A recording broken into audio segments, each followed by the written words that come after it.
SIR নিয়ে আতঙ্কে রয়েছেন মতুয়ারা, সেই প্রসঙ্গ তুলে ধরতে প্রধানমন্ত্রীর কাছে অধীর চৌধুরী। অমিত শাহকে চিঠির পর এবার প্রধানমন্ত্রীর কাছে অধীর চৌধুরী। এর পাশাপাশি ওড়িশায় মুর্শিদাবাদের পরিযায়ী শ্রমিক খুন নিয়েও সরব হয়েছেন অধীর চৌধুরী।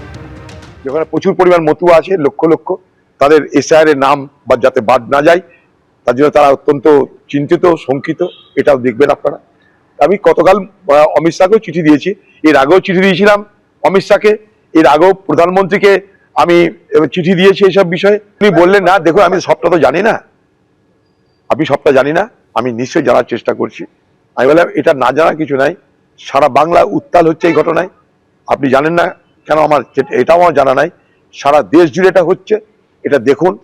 কারণ এইভাবে পরিযায়ী শ্রমিকদের অত্যাচার করার মানে হচ্ছে ভারতবর্ষের অর্থনীতি ক্ষতিগ্রস্ত হওয়া। বাংলাদেশে ফের হিন্দু নিধন। ময়মনসিংহের ভালুকায় খুন হয়ে গেলেন হিন্দু যুবক। বাংলাদেশের হিন্দু যুবক বজেন্দ্র বিশ্বাসকে গুলি করে খুন করা হয়। ভালুকায় সহকর্মীর গুলিতে নিহত আনসার সদস্য। এই ঘটনায় একজন গ্রেফতার হয়েছে। পোশাক কারখানায় আনসার সদস্যের গুলিতে নিহত হন সহকর্মী বজেন্দ্র বিশ্বাস। আনসার সদস্য নোমান মিয়াকে ইতিমধ্যেই পুলিশ গ্রেফতার করেছে। গতকাল সন্ধ্যায় মেহেরাবাড়ি এলাকায় একটি কারখানার মধ্যে এই ঘটনা হয়। ওই কারখানায় মোট 20 জন আনসার সদস্য কাজ করছিলেন বলে পুলিশ সূত্রে খবর। এদিকে এসআইআর এর হয়রানির অভিযোগে এবার বিক্ষোভ মুর্শিদাবাদের শামশেরগঞ্জে। শুনানির নামে হেনস্থার অভিযোগে বিডিও অফিসে তৃণমূলের তরফে আজ বিক্ষোভ দেখানো হয়।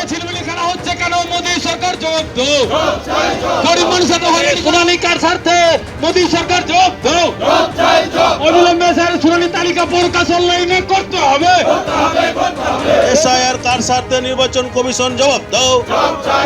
এসআইআর নামে হয়রানি বন্ধ করতে হবে। 3 দিনে সফরে কলকাতায় এসেছেন কেন্দ্রীয় স্বরাষ্ট্রমন্ত্রী অমিত শাহ। সাংবাদিক বৈঠকে পশ্চিমবঙ্গের অর্থনৈতিক দুরবস্থা নিয়ে তিনি সরব হলেন।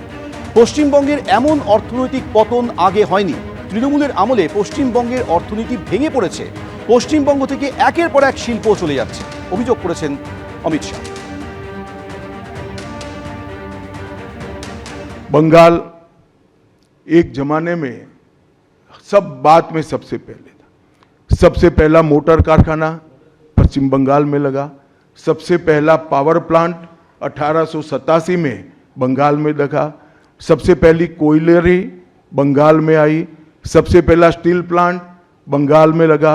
देश की सबसे पहली हाई राइज बिल्डिंग बंगाल में बनी।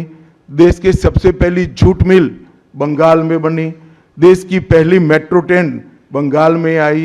एक ही शहर में 2 पोर्ट एक ही जगह है, बंगाल में है। और देश की सबसे पहली आधुनिक यूनिवर्सिटी कलकत्ता यूनिवर्सिटी भी बंगाल में बनी। और विश्व प्रसिद्ध विश्व भारती यूनिवर्सिटी भी, जिसने भारतीय शिक्षा के कंसेप्ट को जमीन पर उतारा, वो भी बंगाल में बनी। मगर ममता जी, आप गौरव मत करिएगा, इसमें से कुछ आपके समय में नहीं हुआ है। ये जो करने वाले थे उनके पूरे रिदम को, इनकी लय को, बंगाल की विकास की गति को तोड़ने का आप काम करें। बंगाल आज इंडस्ट्रियल रूप से कंप्लीटली बर्बाद हो चुका है और ये आपके शासन में ही हुआ है। आधा अधूरा तो कम्युनिस्ट बेचारे कर कर गए थे, आपने तो पूरा ही समाप्त कर दिया। सिंडिकेट राज, तालेबाजी, शत्रुतापूर्ण माहौल, इसके कारण 2011 से 25 के बीच में 7000 से ज्यादा कंपनियां बंगाल छोड़कर बंगाल के बाहर चली गई। যার কথা বলছেন যে মসজিদের রাজনীতি, তিনি 2019-এ জয় শ্রীরাম বলে আপনাদের হয়ে দাঁড়িয়েছিলেন কেন? তখন সে ভালো ছিল? সে তো তখন বিজেপির সঙ্গে ছিল, তার ব্যাখ্যা বিজেপি দেবে। সুতরাং ঝুড়ি ঝুড়ি মিথ্যে কথা বলে বাংলায় কিছু করা যাবে না, এটুকুনি জেনে রাখুন।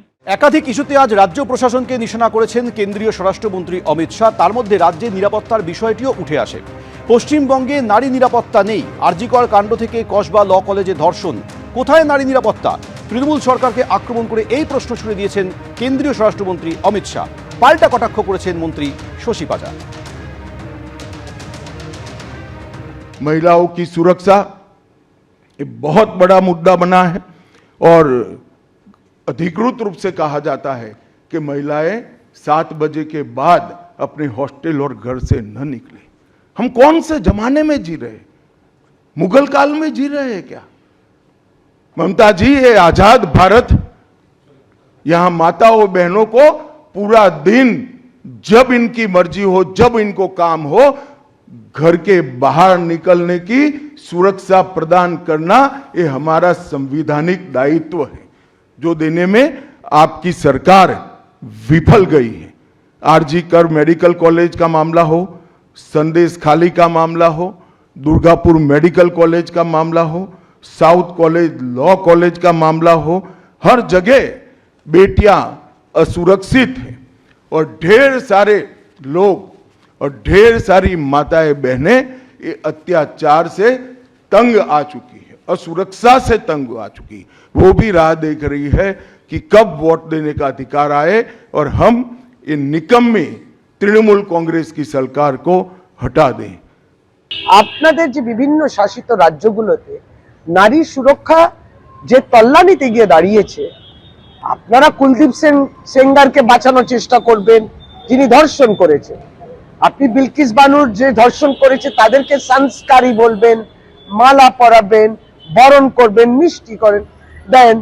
আমাদের সোনার পদক এনেছিলেন যারা অলিম্পিক্সে, সেই মেয়েগুলোর উপরে যে অত্যাচার হলো তার বিরুদ্ধে ভারতীয় জনতা পার্টি কোনো পদক্ষেপ নাই। এবিপি আনন্দ, এগিয়ে থাকে, এগিয়ে রাখে।